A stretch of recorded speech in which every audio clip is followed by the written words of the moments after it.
SummerSlam. It was the biggest party of the summer. A lot happened. I feel like a lot has happened. Brock Lesnar's back. Yes. What are people saying about that? It's controversial, Cam. It really is, Cam. because somewhere along the line, the lawyers must have cleared him, unquote. But listen, there's just a different moral standard when it comes to WWE. Shockingly, UFC I don't know if you know this, same Jon kind of Jones, deal. Conor McGregor. I mean, it's no Go down the different with list. Brock. I mean, but we all know Brock's legitimate. He's credible. A former UFC World Heavyweight Champion.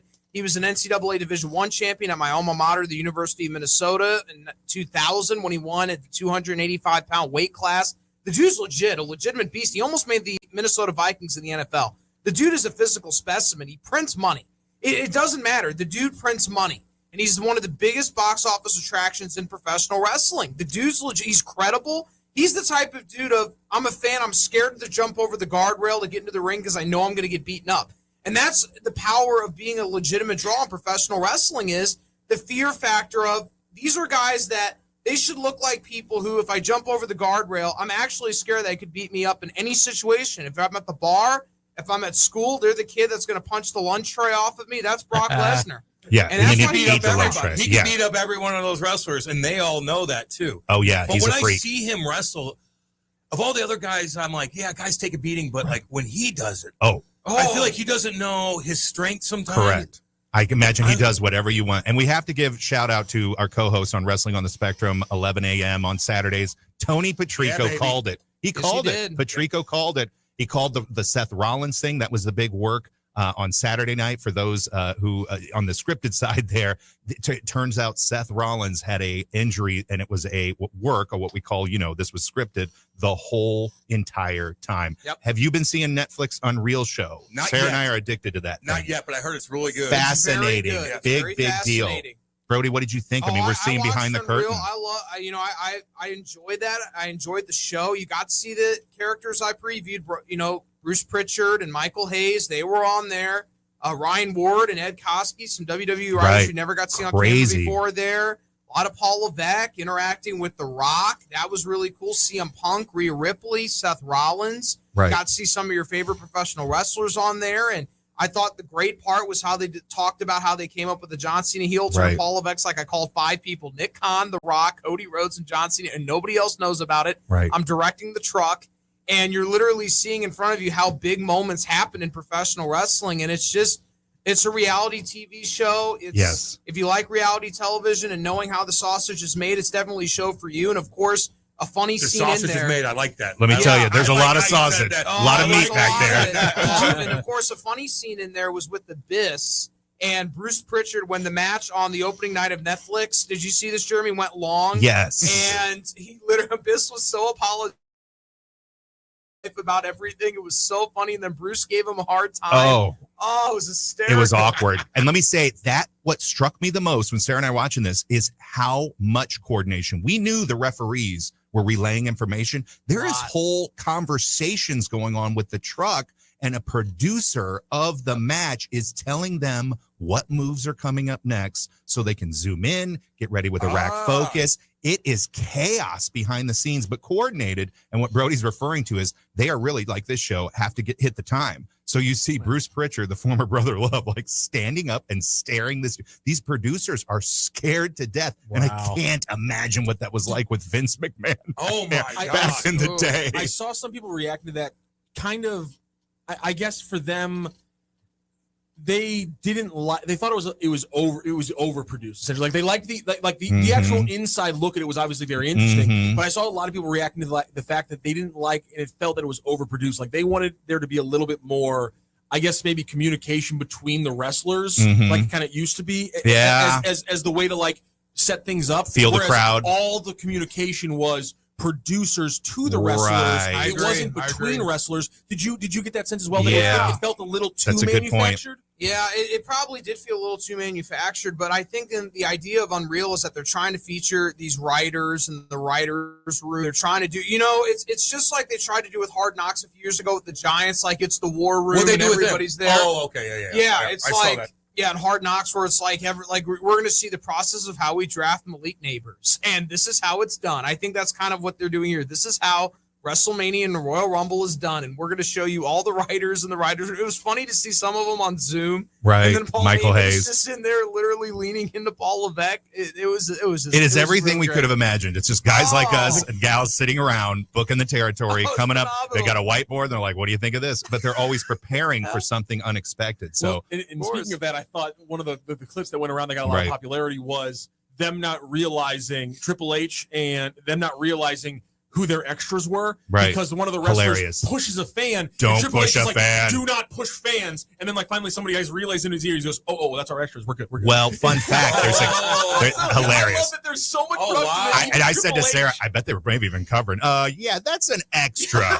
The guy who sits in the front row of these, there's an Easter egg. You look, and there's a guy in a green shirt. They call him Green Shirt Guy. Yes. That guy got accidentally punched by CM Punk. And speaking of lawyers like Brown and he called Brown and Krubin, and they done got him front row seats. He's at every show. He's basically a character. He is a character now. The fans are becoming characters. That's a good way to get a lawsuit. But it was a great weekend. Jelly Roll got into the ring. He looked pretty good.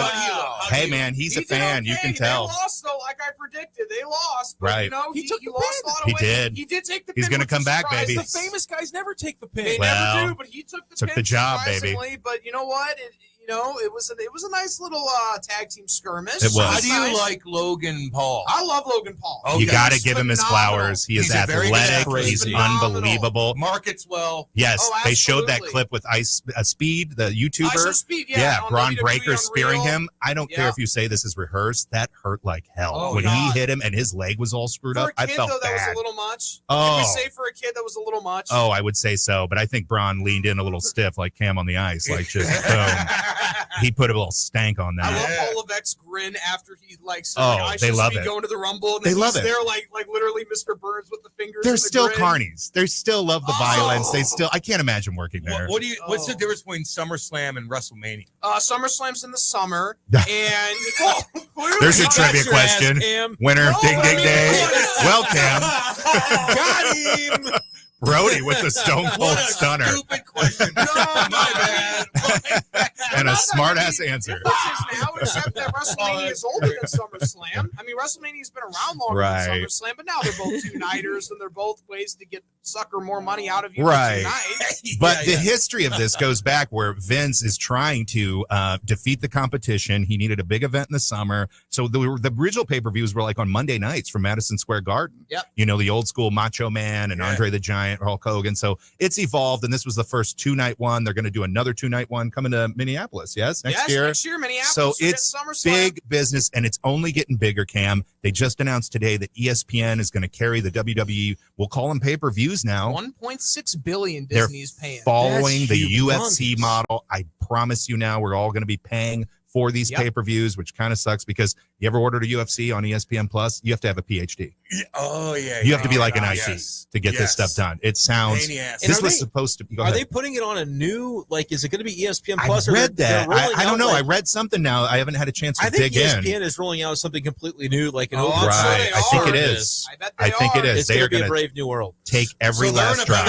ESPN, I guess, is still in a great spot. I mean, they were kind of going one direction. Right. Well, the cable fees and everything, people are cutting the cord still. Exactly. They have to. Other things they need to start streaming more. Obviously, there's a big interest in it, and so they said, "Hey, let's pick this up. We'll change a little bit of what we're doing, right? But it'll be a new look for sure." Is wrestling at its biggest right now? I mean, worldwide, yes, worldwide. It is. Is it? Do they get the numbers that they did back on USA Network, Stone Cold Steve Austin, with 9 million people? But worldwide is what saved them, and the touring business, the model has totally changed. At the end of the day, it's TV rights fees. We'll call it. That's all they're doing. The ticketing and the show and the merchandise. That's all secondary to just live sports and what they're willing to pay. TV rights. The sponsorships. Did it take wrestling fans time with Logan Paul, or did they see him right away and they were like, "Oh, this guy's legit"? No, he won us over. He won us over right away because he's popular. He was on YouTube, and people were like, "Oh my God, he's athletic." This dude from the boxing world is coming to the wrestling world. WWE fans, let me tell you what it is. It showed that WWE had more money than boxing, and wrestling fans love the fact that they feel like they're bigger than boxing now, which they are. I hate to say it, boxing fans, but I'm not into boxing. Well, coming back, they got that Canelo fight they got coming the up. Canelo fight coming. Yeah, mean, on Netflix. That's part of a whole Saudi Arabia initiative. I know. Get that money. I mean, a big boxing match. I love how it brings everybody together. Fury? Well, back in the day, right? Yeah, it was so fun. Tyson and the Holyfields and the Foremans. Me know who the boxing heavyweight champion is? Just to give it just you, Brody. Knows, but everybody knows who the WWE I don't know. Did the Klitschko's have a son or something? I know, right? Exactly. But they're trying to bring it back. He's busy over in Ukraine. Who's Canelo fighting? It's next month, right? No, it's Terrence Crawford. Yeah, so that's going to be a big deal. And it's a big deal. Terrence Crawford's a draw, and it's going to be a blip on an otherwise dead radar because nobody knows who their champions are. This is another thing about wrestling that people don't realize. People know who the champions are. They don't know that. Brendan, who's the champion? Right. Well, I don't know who the champion is, but I'm going to guess Seth Rollins. Yeah, that's good. That's good. Yeah. All right. See, they have two belts. It makes it a little. I'm actually learning some stuff here, so it's good. That's he's good. got to keep me in my lane here. I'm telling you. I just thought it would be interesting with Logan Paul because I could. And didn't he get hurt the first time? Yeah. People kind of respect that. It's like, man, he's really putting himself out there, putting his body on the line. Yeah, I think so. I think people respected it, and I think Logan Paul's personality, and he's one of those guys that he just brings so many new fans. And with That's Prime, exactly you notice with Prime that they got the big Prime bottle at ringside at every WWE event. He's got to love that. He's got his podcast now with the WWE family. His Impulsive podcast is now with WWE's Fanatics umbrella. Man, he's all in. Paul's he's figured it out. WWE. He's making money. He knows how to make money. Yeah, and what kind of money is he making? A lot. If I were to guess, I bet he's think? got kind of a base of around maybe 2.5, but then all this sponsorship stuff. I mean, they publish every once in a while the numbers. It's fun. Due to a lawsuit years ago, it came out of like what the Ultimate Warrior was paid out back in the day, man. Like Sergeant Slaughter, Hulk Hogan had a percentage of pay-per-views. It was only like, at the time, 25,000, but now these guys are up there. I mean, Roman Reigns supposedly, isn't he like 15 million or something? It's kind of crazy. Like 10% of the gate. Yes. So it's a thing. And then good for them. It used to be just Vince McMahon paying you whatever his algorithm in his head he thought you were worth. And that's what led to the legal. So no doubt these folks are making money, but it's bigger and better. So we'll see where it's all going.